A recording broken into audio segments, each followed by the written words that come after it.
Salut, salut!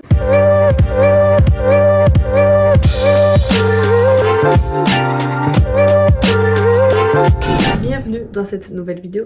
Aujourd'hui, c'est une vidéo sur tout à propos des marques. Et aujourd'hui, on va parler de Victoria's Secret. La marque a été créée par Roy Raymond en 1977. Il a créé cette marque parce qu'en fait, quand il allait acheter de la lingerie pour sa femme, il se sentait pas à l'aise dans les magasins. Donc il s'est dit qu'il allait créer justement un magasin où les femmes se sentaient à l'aise comme les hommes. Comme ça, personne n'était perdu lors des achats de lingerie. Suite à ça, la première boutique de Victoria's Secret ouvre ses portes en Californie. Et la marque connaît un très grand succès. En 1982, il y avait déjà 6 magasins qui existaient et le chiffre d'affaires était de 6 millions par année. Mais malheureusement, Raymond était au bord de la faillite, donc en fait, il s'est dit que c'était mieux de vendre l'entreprise. L'entreprise a été rachetée par Leslie Wexner pour $1 million. Lorsque la société a été rachetée, le concept de la marque a aussi changé. La lingerie était destinée aux femmes qui étaient modernes et indépendantes et en fait elles allaient elles-mêmes acheter leur propre lingerie. Grâce à ce concept-là, la marque a connu un très grand succès et en moins de 10 ans, il y avait des magasins de Victoria's Secret dans tous les États-Unis. Et ensuite la marque s'est développée et elle a commencé à créer d'autres produits tels que des vêtements, des chaussures ou des parfums. Puis en 1990, le chiffre d'affaires était de $1 billion par an. Ils ont réussi à avoir ce chiffre d'affaires parce qu'en fait, ils ont fait appel à des très grandes mannequins. Elles défilaient ou sinon elles faisaient des très grandes campagnes de publicité et du coup, ça a amené vraiment beaucoup de clientèle. Lorsqu'il a vendu l'entreprise Victoria's Secret, il a investi $850 000 pour lancer une marque. La marque s'appelle My Child's Destiny, qui sont des produits de très haute gamme pour les enfants. 2 ans après, malheureusement, il a fait faillite. Lui et sa femme ont dû vendre leur maison et leur voiture. Suite à ça, ils ont divorcé. Il s'est dit qu'il n'allait pas lâcher l'affaire, donc en fait, il a recréé des entreprises, mais malheureusement, elles ont toutes fait faillite. Il a fini par se suicider en sautant du Golden Gate Bridge. Leslie Wexner. C'est un homme d'affaires américain. Il a fait un master en administration des affaires. Il est devenu président et PDG de l'entreprise Limited Brands, dont Victoria's Secret fait partie. Jeffrey Epstein. C'est un homme d'affaires qui a fait carrière dans les finances à son compte. Il est très proche de Wexner, au point où il a confié la fortune à Jeffrey. Le nom de la marque. Roy Raymond a choisi le nom Victoria en référence à la reine Victoria du Royaume-Uni. Les corsets, les bustiers et les jarretières étaient très à la mode au 19e siècle. Le nom Victoria et Secret ont été mis ensemble parce que pour lui, ça signifiait la royauté et le mystère. Les défilés. Le premier défilé de Victoria's Secret a eu lieu à New York en 1995. Les modèles Naomi Campbell, Helena Christensen, Karen Mundler ont défilé avec des ailes et en fait c'est ainsi que le défilé est devenu un spectacle. Tout le monde voulait voir ce défilé parce que c'est vrai que les modèles étaient sur le podium avec des belles ailes très grande. Donc, franchement, c'était vraiment incroyable. Genre, même moi, c'était mon rêve de défiler avec des ailes de Victoria's Secret. Plusieurs modèles très connus ont participé à ces défilés-là, tels que Adriana Lima, Alessandra Ambrosio, Gisele Bündchen, Gigi Hadid et Kendall Jenner. Ces mannequins deviennent connus sous le nom des anges de Victoria's Secret. Le concept du défilé était juste incroyable. Il y avait les mannequins avec de très belles lingeries et puis des ailes magnifiques. Mais il y avait aussi des chanteurs qui venaient performer pendant les défilés.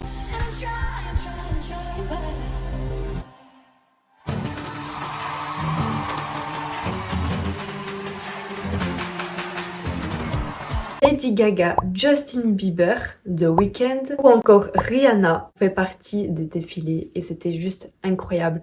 Ils étaient là, dansaient, ils chantaient. En même temps, il y avait justement les mannequins qui passaient avec des belles lingeries et tout ça. Franchement, c'était juste incroyable. Le dernier défilé a eu lieu en 2018. Victoria's Secret a dû supprimer les anges. Tout le monde leur reprochait que Victoria's Secret était une marque pour des filles qui étaient parfaites. Donc c'est vrai que pas mal de monde s'identifiait pas aux modèles, aux mannequins qui défilaient ou qui faisaient les publicités pour la marque. Aujourd'hui, ils ont mis des ambassadrices au lieu des anges. Ils disent avoir choisi des femmes accomplies qui partagent une passion commune pour le changement positif.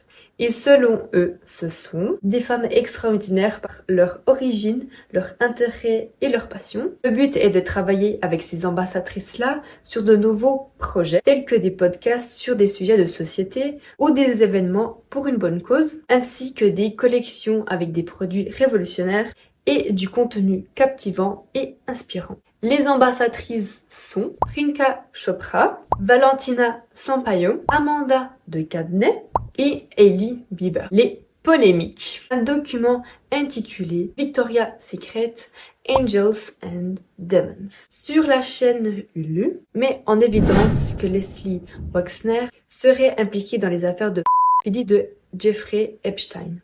Jeffrey était soupçonné d'exploitation mineurs. Il faisait venir des mineurs dans une île privée pour se livrer à des actes avec lui contre une rémunération en liquide d'une $100 000. Ce document révèle que les deux hommes étaient très proches au point où Epstein pouvait acheter, vendre des biens, faire des chèques au nom de Wexner. Il a eu tous ses pouvoirs pendant 17 ans. Beaucoup de médias disent que grâce à l'entreprise Victoria's Secret, ils ont pu tout payer. Pour pouvoir s'approcher des jeunes filles, Epstein a profité de sa relation avec Wexner. En 2019, plusieurs mannequins affirment que Jeffrey Epstein s'était fait passer pour un recruteur de Victoria's Secret.